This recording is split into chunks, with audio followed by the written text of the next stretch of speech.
പ്രിയപ്പെട്ട കൂട്ടുകാരെ, bass plus മറ്റൊരു എപ്പിസോഡിലേക്ക് ഏവർക്കും സ്വാഗതം. ഇന്ന് +1 ഇംഗ്ലീഷിലെ ഇഫ് എന്ന ചാപ്റ്ററിൻ്റെ കുറിച്ചുള്ള ഡിസ്കഷനിലെ രണ്ടാമത്തെ എപ്പിസോഡാണ് നമ്മളിവിടെ ചെയ്യാൻ ഉദ്ദേശിക്കുന്നത്. ഈ പോയം കമ്പോസ് ചെയ്ത ജോസഫ് റഡിയാർഡ് കിപ്ലിങ്ങിനെ നമ്മൾ പരിചയപ്പെട്ടു. തുടക്കത്തിലെ 2 സ്റ്റാൻസുകൾ നമ്മൾ വിശദമായി അനലൈസ് ചെയ്തു. അതിൻ്റെ റൈം സ്കീം എന്താണ്, റൈമിംഗ് വേർഡ്സ് എന്താണ്, അതിൻ്റെ തീം എന്താണ്, അല്ലെങ്കിൽ റഡിയാർഡ് കിപ്ലിംഗ് ഈ പോയത്തിലൂടെ എന്താണ് ഉദ്ദേശിക്കുന്നത് എന്നുള്ളതൊക്കെ നമ്മൾ മനസ്സിലാക്കി. ഒരു വ്യക്തി ഒരു നല്ല മനുഷ്യനാണെന്ന് മറ്റുള്ളവരെ കൊണ്ട് പറയിപ്പിക്കണമെങ്കിൽ, അല്ലെങ്കിൽ അങ്ങനെ ഒരു ഗ്രേറ്റ് ആയി മാറണമെങ്കിൽ എന്തെല്ലാം ശ്രദ്ധിക്കണം എന്നുള്ള കാര്യങ്ങളായിരുന്നു ആദ്യത്തെ 1-2 സ്റ്റാൻസുകളായിട്ട് നമ്മൾ കണ്ടത്. ദേഷ്യം വരുമ്പോൾ ക്ഷമ കൈവിടരുത്. മറ്റുള്ളവർക്ക് നിന്നിൽ വിശ്വാസം നഷ്ടപ്പെടുമ്പോഴും നീ സ്വയം നിന്നിലുള്ള വിശ്വാസം നഷ്ടപ്പെടുന്ന സാഹചര്യം ഒരിക്കലും ഉണ്ടാവരുത്. മറ്റുള്ളവർ നിന്നെക്കുറിച്ച് നുണ പറഞ്ഞാൽ നീ അവരെക്കുറിച്ച് നുണ പറയരുത്. മറ്റുള്ളവർ നിന്നെ വെറുത്താലും നീ അവരെ വെറുക്കരുത് എന്നൊക്കെ നമ്മൾ കണ്ടു അല്ലേ. സ്വപ്നം കാണാൻ കഴിയണം, എന്നാൽ സ്വപ്നം നിന്നെ നിയന്ത്രിക്കുന്ന ഒരു സാഹചര്യം ഉണ്ടാവരുത്. ജീവിതത്തിലെ 2 കപട വേഷധാരികളാണ് വിജയവും പരാജയവും അല്ലെങ്കിൽ ദുരന്തവും എന്നൊക്കെ പറയുന്നത്. ഈ 2 എണ്ണത്തിനെയും ഒരുപോലെ മീറ്റ് ചെയ്യാനും 2 സാഹചര്യങ്ങളെയും ഒരുപോലെ കണ്ട് അതിൽ ഒരു കൂടുതൽ ദുഃഖിക്കാതെയും കൂടുതൽ ആഹ്ലാദം പ്രകടിപ്പിക്കാതെയുമുള്ള ഒരു സ്റ്റാൻഡിലൂടെ മുന്നോട്ട് പോകണം. അതുപോലെ തെമ്മാടികൾ നീ പറഞ്ഞതിനെ മോശമായി ചിത്രീകരിക്കാൻ ശ്രമിക്കുമ്പോഴും നീ ഒരിക്കലും അതിൽ വീണു പോകരുത്. നീ നിൻ്റെ ജീവിതകാലം മുഴുവൻ ചെലവഴിച്ച് കെട്ടിപ്പടുത്ത ഒരു വലിയ സംരംഭം അല്ലെങ്കിൽ ഒരു സംവിധാനം തകർന്ന് തരിപ്പണമായാലും ഏറ്റവും അടിത്തട്ടിൽ നിന്ന് വീണ്ടും തുടങ്ങാനുള്ള ഒരു കോൺഫിഡൻസും ഒരു ഒപ്റ്റിമിസവും നിൻ്റെ ജീവിതത്തിൽ നിനക്ക് ഉണ്ടായിരിക്കണം എന്നൊക്കെയാണ് ആദ്യത്തെ 2 സ്റ്റാൻസുകളിൽ നമ്മളൊന്ന് സമ്മപ്പ് ചെയ്ത് കഴിഞ്ഞാൽ നമുക്ക് മനസ്സിലാക്കാൻ കഴിയുന്ന ആശയങ്ങൾ. Now let us move on to our 3rd stanza. Channel നിങ്ങൾ ആദ്യമായിട്ടാണ് കാണുന്നതെങ്കിൽ വീഡിയോ മുഴുവനായിട്ട് കണ്ട് ഇഷ്ടപ്പെട്ടെങ്കിൽ ലൈക്ക് ചെയ്യുക, സബ്സ്ക്രൈബ് ചെയ്യുക. സ്ഥിരമായി ക്ലാസ് നോട്ടിഫിക്കേഷൻ നിങ്ങൾക്ക് ലഭിക്കണമെന്നുണ്ടെങ്കിൽ ആ ബെല്ലൈക്കൺ കൂടി പ്രസ് ചെയ്യുക. ഈ ചാനൽ അപ്ലോഡ് ചെയ്യുന്ന വീഡിയോകളുടെ ലിങ്കുകൾ വാട്സപ്പ് വഴി ലഭിക്കണമെന്നുള്ളവർ 9947969110 എന്ന നമ്പറിലേക്ക് നിങ്ങളുടെ പേര്, സ്കൂൾ ഡീറ്റെയിൽസ്, സ്ഥലപ്പേര് എന്നിവ സെൻഡ് ചെയ്യുകയാണെങ്കിൽ നിങ്ങൾക്ക് സ്ഥിരമായി നോട്ടിഫിക്കേഷൻ വാട്സപ്പ് വഴി ലഭിക്കുന്നതാണ്. If you can make one heap of all your winnings and risk it on one turn of pitch and toss and loss and start again at your beginnings and never breathe a word about your loss. If you can force your heart and nerve and sinew to serve your turn long after they are gone, and so hold on when there is nothing in you except the will which says to them, hold on. If you can make one heap of all your winnings, നിൻ്റെ ജീവിതത്തിലെ എല്ലാ വിജയങ്ങളെയും നീ ഒരുമിച്ച് കൂട്ടി വെക്കാൻ നിനക്ക് കഴിയുകയാണെങ്കിൽ, and risk it on one turn of pitch and toss. Pitch and toss എന്ന് പറഞ്ഞാൽ എന്താണ്? നമ്മൾ നാണയത്തൊട്ട് മുകളിലോട്ട് കറക്കി എറിഞ്ഞ് താഴെ വീഴുമ്പോൾ അതിൻ്റെ ഹെഡാണോ ടൈലാണോ വരുന്നത് നോക്കാറില്ല. ഒരു ഭാഗ്യപരീക്ഷണമാണ്, ഒരു ഗാംബ്ലിംഗ് ആണ് സത്യത്തിൽ അത്. അപ്പോൾ അത്തരത്തിലുള്ളൊരു ഭാഗ്യപരീക്ഷണത്തിന് നിനക്ക് ധൈര്യമുണ്ടെങ്കിൽ നിൻ്റെ എല്ലാ വിജയങ്ങളും ഒരു ഭാഗത്ത് വെച്ചിട്ട് അത് മറ്റൊരു പരീക്ഷണത്തിന് മുതിരാണ്. അപ്പോൾ ഒരു പക്ഷേ നിൻ്റെ എല്ലാ വിജയവും അതോടുകൂടി, അല്ലെങ്കിൽ നിൻ്റെ എല്ലാ അന്ന് വരെയുള്ള സമ്പാദ്യം അല്ലെങ്കിൽ നിൻ്റെ നേട്ടങ്ങളെല്ലാം ആ ഒരു ടോസിലൂടെ ഒരു പക്ഷേ നിനക്ക് നഷ്ടപ്പെട്ടേക്കാം. പക്ഷേ എന്നിട്ടും നീ അതിന് ധൈര്യം കാണിക്കുന്നവനാണെങ്കിൽ, ആൻഡ് ലോസ്, അവിടെ നിനക്ക് നഷ്ടമാണ് സംഭവിച്ചത്, and start again at your beginnings, എന്നിട്ട് നീ ആദ്യം മുതൽ വീണ്ടും നിൻ്റെ അധ്വാനം ആരംഭിക്കുകയാണ്. And never breathe a word about your loss. അവിടെ എന്താണ്? ഇങ്ങനെയൊക്കെ ആയിട്ടും നിൻ്റെ നഷ്ടത്തെക്കുറിച്ചൊരു വാക്ക് പോലും നീ ഉച്ചരിക്കുന്നില്ല എന്ന് പറഞ്ഞാൽ നീ പരിതപിക്കുന്നില്ല, അല്ലെങ്കിൽ നിൻ്റെ ജീവിതത്തിൽ നിനക്കുണ്ടായ നഷ്ടം നിന്നെ മാനസികമായി ബാധിക്കുകയോ അതിങ്ങനെ പറഞ്ഞു നടക്കുകയോ ചെയ്യുന്നില്ല എന്ന് പറഞ്ഞാൽ അത്തരത്തിൽ ഉള്ള ഒരു ധൈര്യത്തോടു കൂടി നീ ഒരു ഗാംബ്ലിങ്ങിന് തയ്യാറാവുന്ന മനസ്സ് നിനക്കുണ്ടെങ്കിൽ, if you can force your heart and nerve and sinew to serve your turn long after they are gone.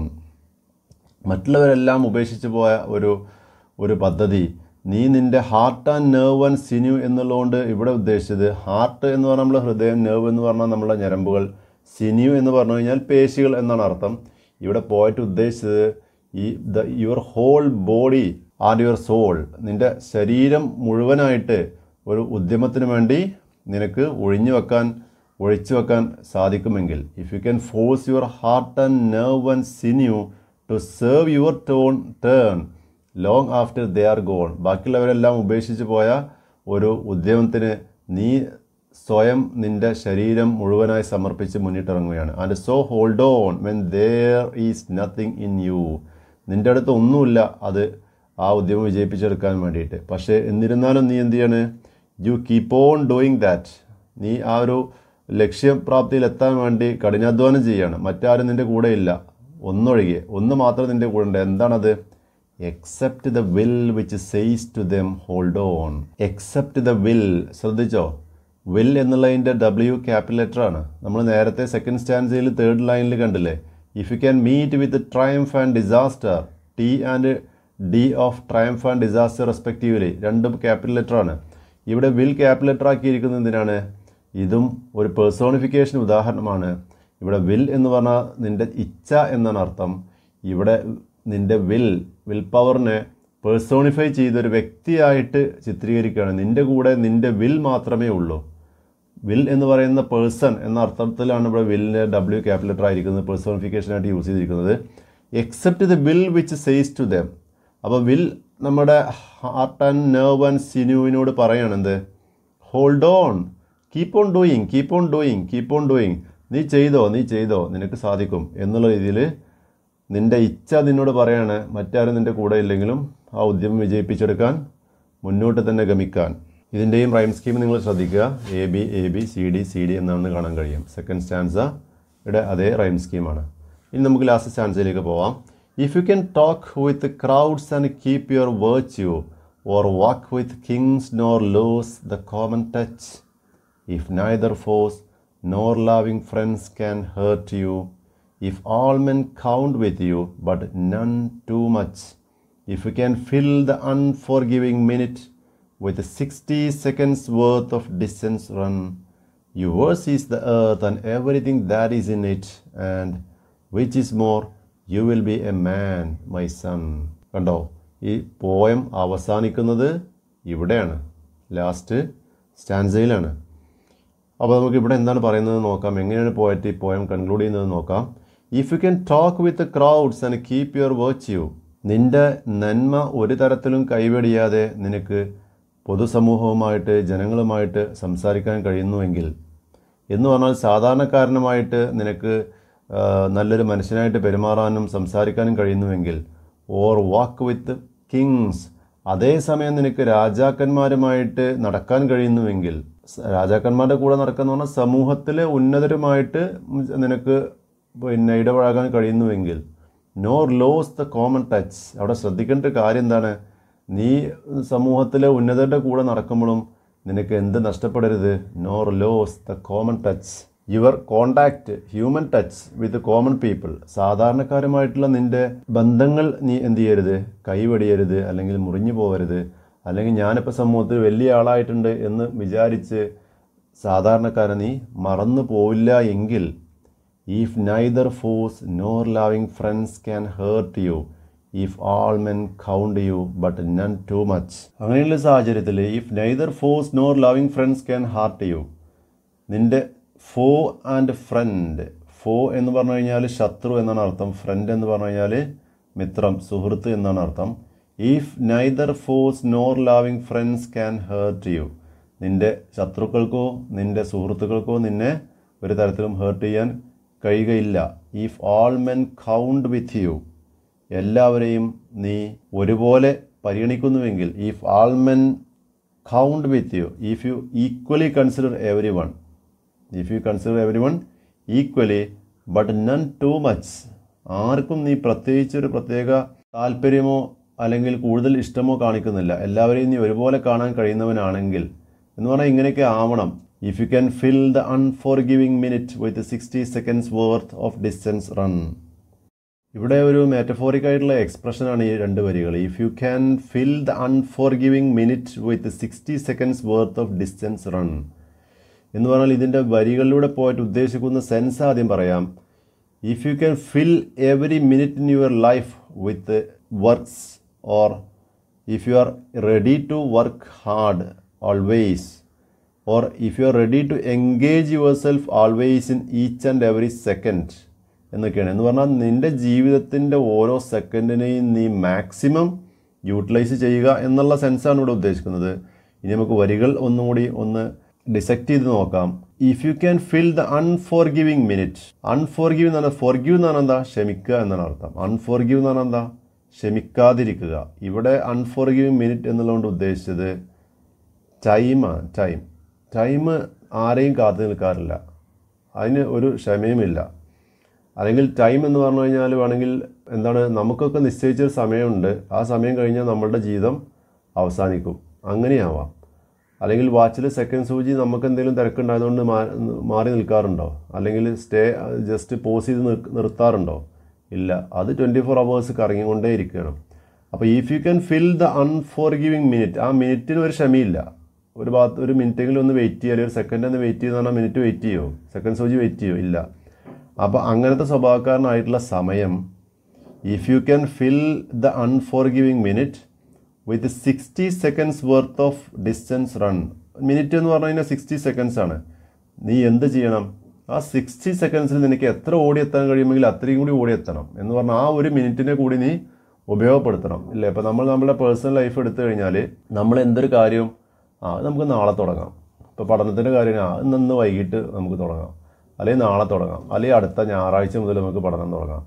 അങ്ങനെ എന്തെങ്കിലും ഉദ്യമം സ്റ്റാർട്ട് ചെയ്യാൻ ഉദ്ദേശിക്കുമ്പോൾ നമ്മൾ അതിങ്ങനെ പ്രോക്രാസ്റ്റിനേറ്റ് ചെയ്ത് ഇങ്ങനെ വൈകിപ്പിക്കും. അപ്പോൾ ഇവിടെ പറയുന്നത് എന്താണ്? Live in the present, start from the moment, work at this moment. ഈ മൊമെൻറ്റിൽ തന്നെ നിങ്ങളുടെ വർക്ക് നിങ്ങൾ തുടങ്ങുക എന്നുള്ള ഉദ്ദേശമാണ് ഉദ്ദേശിച്ചത്. അപ്പോൾ എന്ന് പറഞ്ഞാൽ അത്തരത്തിൽ ഓരോ സെക്കൻഡിനെയും ഉപയോഗപ്പെടുത്തുന്ന സ്വഭാവം നിനക്ക് ഉണ്ടെങ്കിൽ എന്നാണ് പോയറ്റ് മകനോട് ഇവിടെ ഇങ്ങനെ പറയുന്നതിലൂടെ ഉദ്ദേശിക്കുന്നത്. ഇങ്ങനെയൊക്കെ നിനക്ക് ചെയ്യാൻ കഴിയുകയാണെങ്കിൽ യുവേഴ്സ് ഈസ് ദ എർത്ത്, ഈ ഭൂമി നിനക്കുള്ളതാണ്. And everything that is in it, ഈ ഭൂമിയിലുള്ള എല്ലാം നിനക്കുള്ളതാണ്. And which is more, you will be a man my son. അതിനെല്ലാം അപ്പുറം മോനെ നീയൊരു മനുഷ്യനാവും. എന്ന് പറഞ്ഞാൽ നീ ഒരു നല്ല മനുഷ്യനാവും. ഹാവിങ് എ ഹ്യൂമൻ ക്വാളിറ്റീസ്, നല്ല കൈൻഡ് ഹാർട്ടഡ് ആയിട്ടുള്ള, മറ്റുള്ളവർക്ക് ഇഷ്ടപ്പെടുന്ന, മറ്റുള്ളവരോട് ക്ഷമിക്കാൻ കഴിയുന്ന ഒരു മാതൃകാ മനുഷ്യൻ. ആ മാതൃകാ മനുഷ്യനെ കുറിച്ച് മറ്റുള്ളവർ നല്ലതേ പറയൂ. Thus you become a great. നീ അതോടുകൂടി ഒരു പെർഫെക്റ്റ് മാൻ, അല്ലേ? പോയറ്റ് ഉദ്ദേശിക്കുന്നത് എന്താണ്? How to be perfect. എല്ലാവർക്കും പെർഫെക്റ്റ് എന്ന് പറഞ്ഞാൽ 100% നല്ലത് എന്നുള്ള അർത്ഥത്തിലാണ് പെർഫെക്റ്റ്. പിന്നൊരു പെർഫെക്റ്റ്, അതിൻ്റെ അപ്പുറം മോർ പെർഫെക്റ്റ് ഇല്ല. അപ്പോൾ അത്തരത്തിൽ നല്ല 100% പരിശുദ്ധമായിട്ടുള്ള വ്യക്തിത്വത്തിന് ഉടമയാവാൻ നിനക്ക് ഇങ്ങനെയൊക്കെ ചെയ്താൽ സാധിക്കും എന്നാണ് പോയറ്റ് ഈ കവിതയിലൂടെ ഉദ്ദേശിക്കുന്നത്. ഇതിൽ പോയറ്റ് യൂസ് ചെയ്തിട്ടുള്ള ഫിഗേഴ്സ് ഓഫ് സ്പീച്ച് അല്ലെങ്കിൽ മറ്റ് ലിറ്റററി ഡിവൈസസ് എന്തൊക്കെയാണെന്നുള്ളത് നമുക്കൊന്ന് പരിശോധിച്ച് നോക്കാം. അതിലൊന്നാണ് ആൻറ്റിതെസിസ്. ആൻറ്റിതെസിസ് എന്ന് പറഞ്ഞു കഴിഞ്ഞാൽ അടുപ്പിച്ച് ഒരു വരിയിൽ അല്ലെങ്കിൽ 2 വരിയിലൊക്കെ ആയിട്ട് കോൺട്രാസ്റ്റിംഗ് ആയിട്ടുള്ള വ്യൂസ് പറയുക, അല്ലെങ്കിൽ 2 കോൺട്രാസ്റ്റിംഗ് ഓപ്പോസിറ്റ് മീനിങ് വരുന്ന 2 വാക്കുകൾ ഒരേ വരിയിൽ തന്നെ ഉപയോഗിക്കുക എന്നൊക്കെ വേണമെങ്കിൽ അതിനെ വിശദീകരിക്കാം. ഇപ്പോൾ ഉദാഹരണത്തിന് നമുക്കിവിടെ കാണാൻ കഴിയും ട്രസ്റ്റ് ആൻഡ് ഡൗട്ട്. ഈ 3rd ലൈനിൽ നോക്കൂ, if you can trust yourself when all men doubt you, trust doubt. അതുപോലെ ട്രയംഫ് ആൻഡ് ഡിസാസ്റ്റർ, 2nd സ്റ്റാൻസയിലെ 3rd ലൈൻ. പിന്നെ വളരെ മനോഹരമായിട്ടുള്ള മറ്റൊന്നാണ് if neither force nor loving friends, force friends. ഇതൊക്കെ ആൻറ്റിതെസിസിന് ഉദാഹരണങ്ങളാണ്. ഇനി അതുപോലെ നമ്മൾ ശ്രദ്ധിക്കേണ്ട മറ്റൊരു കാര്യമാണ് പോയറ്റ്സ് പൊതുവെ കവിതയിൽ യൂസ് ചെയ്യുന്നതാണ് ആലിട്രേഷൻ. ഇംഗ്ലീഷിൽ ആലിട്രേഷന് ഒരു പഞ്ചവുമില്ല. അപ്പോൾ അത്തരത്തിൽ ആലിട്രേഷൻസ് യൂസ് ചെയ്ത് നമുക്ക് നോക്കാം. എന്താണ് ആലിട്രേഷൻ എന്ന് അറിയില്ലെങ്കിൽ മനസ്സിലാക്കാം. ആദ്യം ആലിട്രേഷൻ എന്ന് പറഞ്ഞു കഴിഞ്ഞാൽ ഒരേ വരിയിൽ ഒരേ കോൺസണൻ്റ് സൗണ്ട് ആവർത്തിച്ച് വരിക. ബേസിക്കലി മനസ്സിലാക്കുകയാണെങ്കിൽ ഒരേ കോൺസണൻ്റ് സൗണ്ട് ഒരു വരിയിൽ ആവർത്തിച്ച് വരിക. അത് തുടർച്ചയായിട്ട് 1, 2, 3 വേർഡ്സുകളിലായിട്ടോ, അല്ലെങ്കിൽ നമുക്കതിൻ്റെ ഇഫക്റ്റ്, ആ ഒരു കോൺസണൻ്റ് സൗണ്ടിൻ്റെ ഒരു ഇഫക്റ്റ് നമുക്ക് ആ വരിയിൽ ഫീൽ ചെയ്യും. അത് സാധാരണ ഒരു വേർഡിൻ്റെ തുടക്കത്തിൽ അല്ലെങ്കിൽ ഒരു സിലബിളിൻ്റെ തുടക്കത്തിലായിരിക്കും വരിക. അപ്പോൾ അത്തരത്തിലുള്ള സൗണ്ട് ഇഫക്റ്റുകൾക്കാണ് ആലിട്രേഷൻ എന്ന് പറയുന്നത്. ആലിട്രേഷന് നമുക്ക് ഉദാഹരണം ഇവിടെ നോക്കാം. ലാസ്റ്റ് സ്റ്റാൻസയിലേക്ക് വന്നു കഴിഞ്ഞാൽ നിങ്ങൾക്ക് കാണാൻ കഴിയും force friends, neither nor, 3rd ലൈനിൽ കാണാൻ കഴിയും. അതുപോലെ ലാസ്റ്റ് വരിയിലേക്ക് നോക്കൂ, which is more you will be a man my sun, more, man, my. അതിലൊക്കെ സ്റ്റാർട്ടിങ്ങിൽ എന്നുള്ള ശബ്ദം കണ്ടില്ലേ? അല്ലെങ്കിൽ ഫ്രണ്ട്സ് ഫോഴ്സ് എന്നുള്ളതിൽ ഫ് എന്നുള്ള കോൺസണൻ്റ്, അല്ലെങ്കിൽ നൈദർ നോർ എന്നുള്ളതിൽ ന് എന്നുള്ള കോൺസണൻ്റ്. ഇങ്ങനെയുള്ള ഒരു റിപ്പിറ്റേഷൻ, ഒരു ഇഫക്റ്റായിട്ട് നമുക്ക് ഒരു സൗണ്ട് ഇഫക്റ്റ് നമുക്ക് അതിൻ്റെ ആ ഒരു റിതം കീപ്പ് ചെയ്യാൻ യൂസ് ചെയ്യുന്ന രീതിയിൽ കണ്ടു കഴിഞ്ഞാൽ അതിനെ നമുക്ക് എന്ത് പറയാം? അലിട്രേഷൻ എന്ന് പറയാം. ഇതോടുകൂടി ഇന്നത്തെ എപ്പിസോഡ് ഇവിടെ തീരുകയാണ്. അപ്പോൾ ചാനൽ സബ്സ്ക്രൈബ് ചെയ്യാത്തവർ സബ്സ്ക്രൈബ് ചെയ്യുക. സ്ഥിരമായി ക്ലാസ് നോട്ടിഫിക്കേഷൻ ലഭിക്കുമെന്നുള്ളവർ ആ ബെല്ലൈക്കൺ കൂടി പ്രസ് ചെയ്യുക. നിങ്ങളുടെ അഭിപ്രായങ്ങൾ കമൻറ്റ് ബോക്സിലൂടെയോ വാട്സപ്പ് നമ്പറിലൂടെയോ അറിയിക്കാൻ താല്പര്യപ്പെടുന്നു. താങ്ക്